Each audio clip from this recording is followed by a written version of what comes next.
Dalam perutusan, seorang murid diberi kuasa untuk mengusir setan, karena ia setia dalam panggilannya. Saudari-saudaraku yang terkasih, ketiga dinamika panggilan ini tidak lepas satu sama lain, tapi saling berkaitan, saling berhubungan. Seorang utusan menjadi kuat dan punya kuasa karena tidak jauh dan tidak terlepas. Saudari-saudaraku yang terkasih, berjumpa kembali bersama saya Inspirasiku di Antara.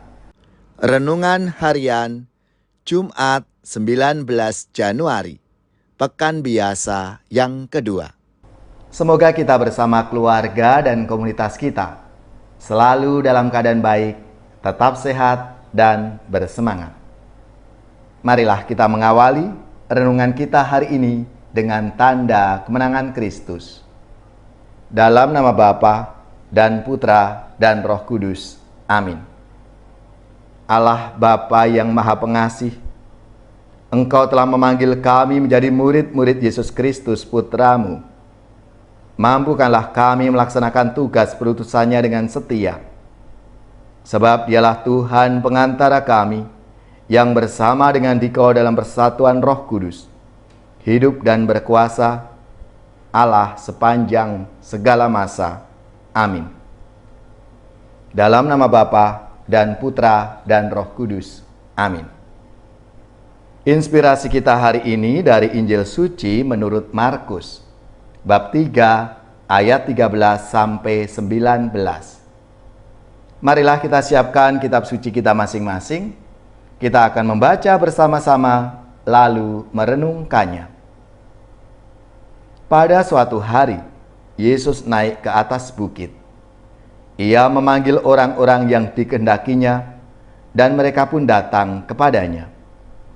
Ia menetapkan 12 orang untuk menyertai dia, dan untuk diutusnya memberitakan Injil, dan untuk menerima dari dia kuasa mengusir setan.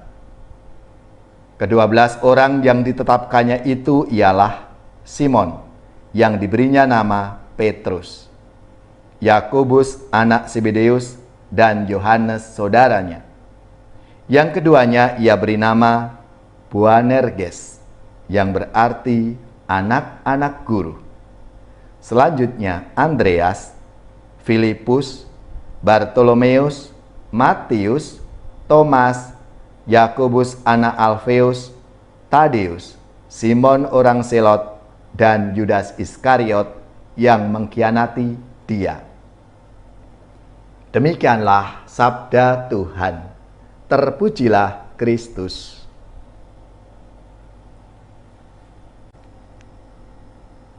Saudari-saudaraku yang terkasih, dalam sabda Tuhan hari ini dikisahkan Yesus yang memanggil para muridnya.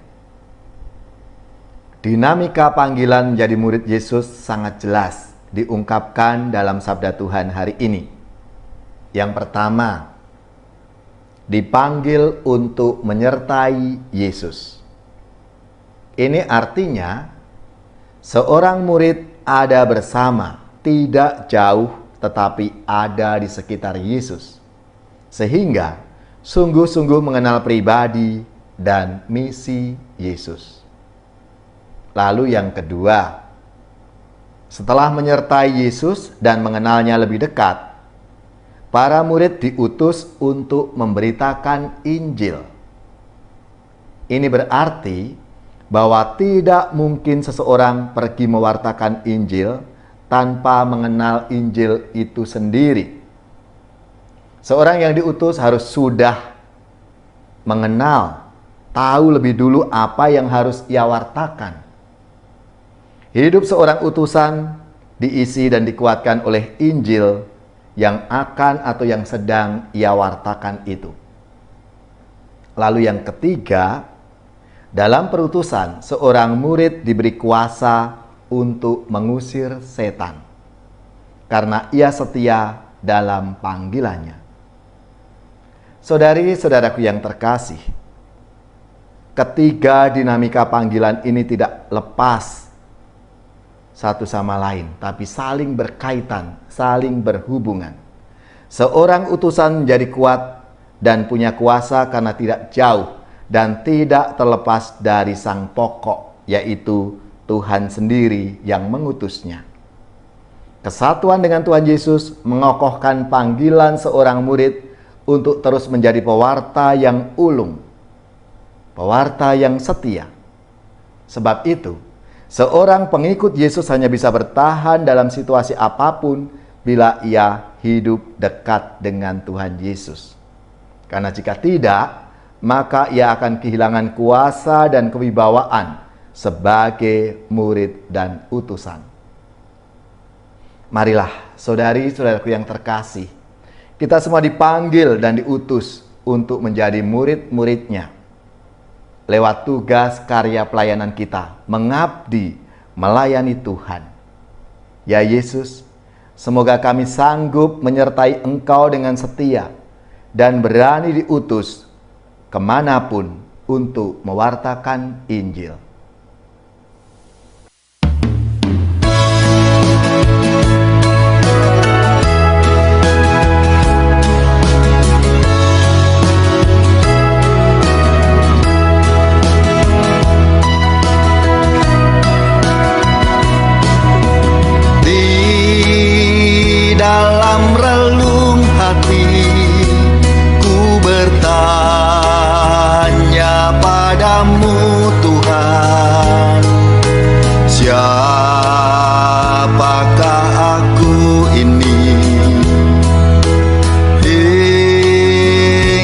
Kau memanggilku, Kau sampaikan sabdamu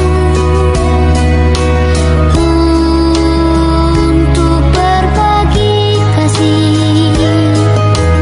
Raih tanganku Tuhan, jadikan ku murid-Mu. Melayani Tuhan di bawah panji salib-Mu, di jalan kebenaran kehidupan-Mu.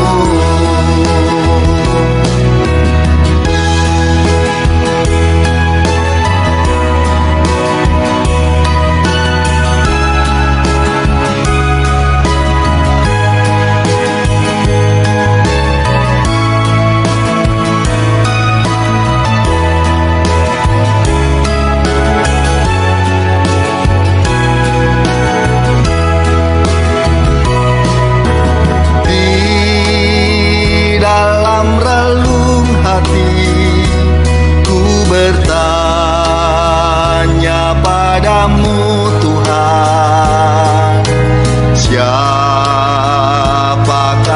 aku ini,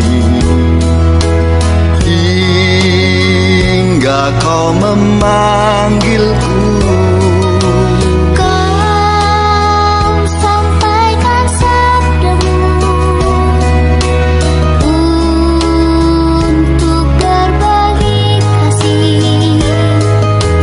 Raih tanganku Tuhan, jadikan ku murid-Mu. Mengabdi, melayani Tuhan di bawah panji salib-Mu,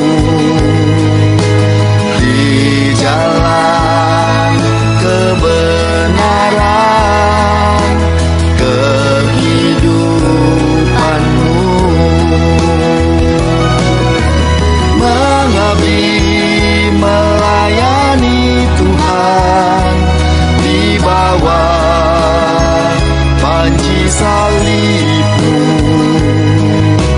di jalan kebenaran kehidupan-Mu, di jalan kebenaran kehidupan.